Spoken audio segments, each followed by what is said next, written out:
Hey dudes, it's me, Mr. D Boxer, back here with yet another super awesome video. And today I'll be talking about long exposure photography, and I'm sure this is gonna be expostastic. And well, this is the first collab video with Rubens Pixelworks, and I hope to bring a lot of photography tips to you guys with this collab. I'll link his Instagram page in the description below. Check it out, feel free to do it. And well, without any further ado, let's dig deep into it.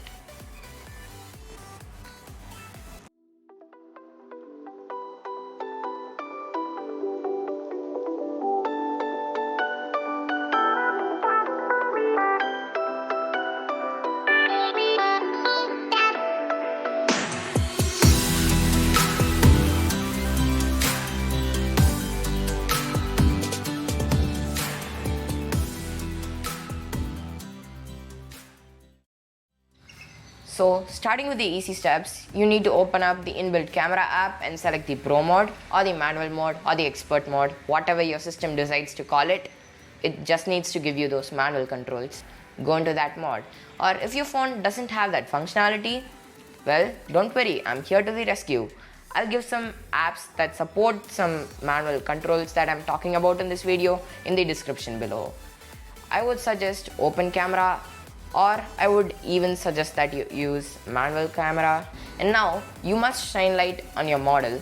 Well, duh, you need to have a model in order to do the photography.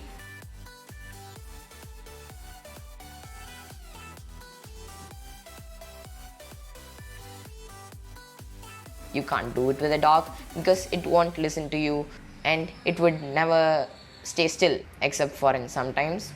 Maybe, I don't know, because I don't own a dog. So after you've done that, well, you need to set the focus, and the focus at which your subject looks the crispiest is the best focus of all.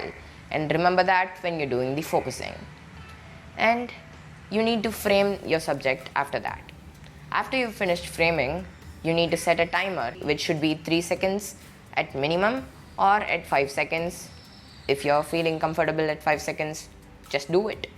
And after that, you need to adjust the shutter speed to the highest possible. Just kidding, never do 32 seconds because, well, nobody can stand still for that amount of time. Your image would get some ghosting, like a glitch effect. If you find that cool, tell your subject to move like a little bit. So after you've done that, you need to bring a person to volunteer to do the thing while someone else monitors what you're doing. Like, someone else should be monitoring the subject and the lighting work as well. And the subject can be lit up throughout the picture, like you could make some spirals spinning out of the subject, or you could just make him look like Flash, or you could even make him look like he's a superhero. Well, it depends upon your creativity. And that's how you make long exposures using human beings. But before that, I forgot to tell you one thing. You need to crank down the ISO to 100 or 50 based on what your device allows. And the optimum shutter speed would be 8 seconds or 10 seconds. Never go up to 32 seconds. This is a sincere advice from me. Or if you're using 32 seconds and you're desperate to get that sort of a pattern that's too complex, do this thing. Just attach an ND filter on top of your phone's lens. Okay? Just do that.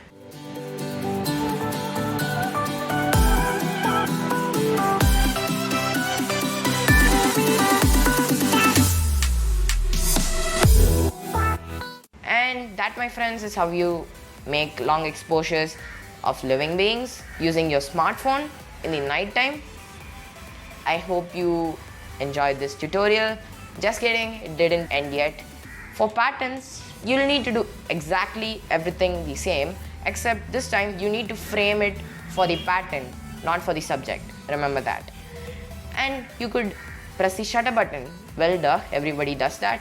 And after you've finished pressing the shutter button, the person who's doing the lighting works should do the patterns that they dream of. They could either scribble on the screen, they could make a 4, or they could even make an E. So that's how you do patterns, and that's how long exposures work. And now I'll hand it down to Rubens Pixelworks to take care of the rest of this video. Thank you, bye. Hello guys, I'm Ashwin Ruben and I'm better known by my Instagram username which is Crazy Pixels Photography. I have collaborated with Mr. D Boxer to give you guys wonderful content on basically everything about photography, starting about photo preparations, post photo editing, and camera angles, camera perspective, light matching. It's going to be a really fun experience. So before you could start this video, I just want you guys to take a second, go down, hit the subscribe button, and also follow my Instagram page, which I have linked below.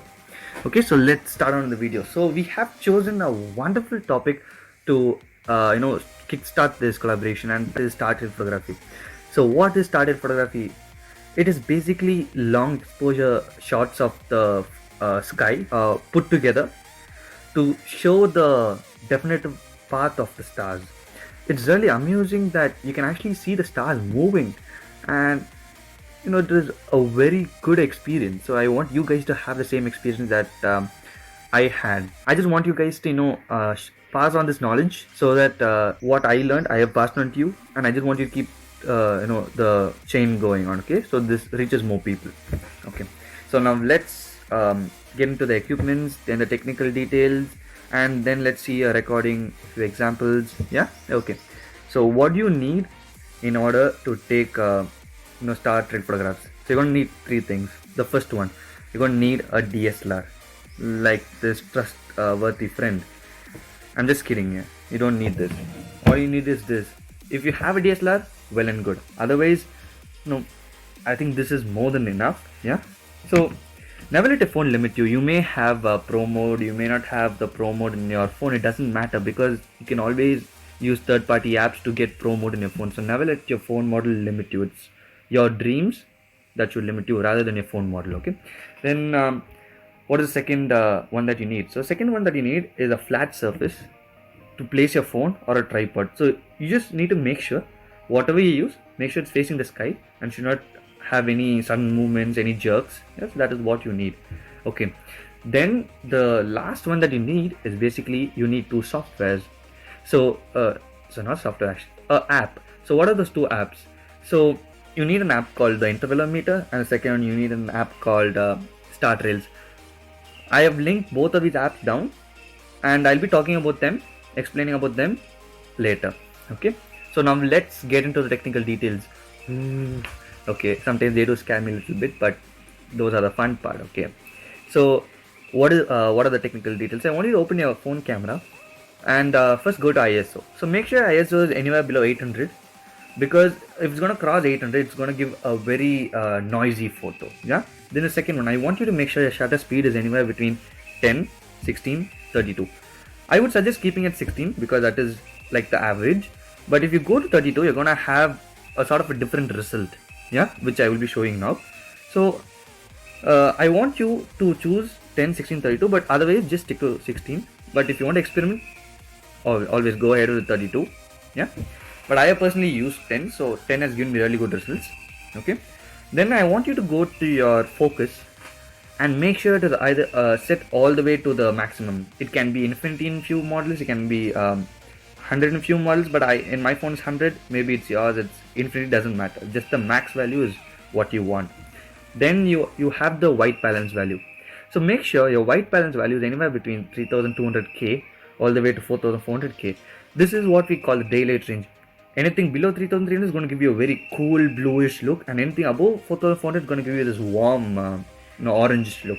So you could always experiment on both sides, but otherwise just stick to this range, the daylight range. Yeah. Okay. And now let's get into the tutorial.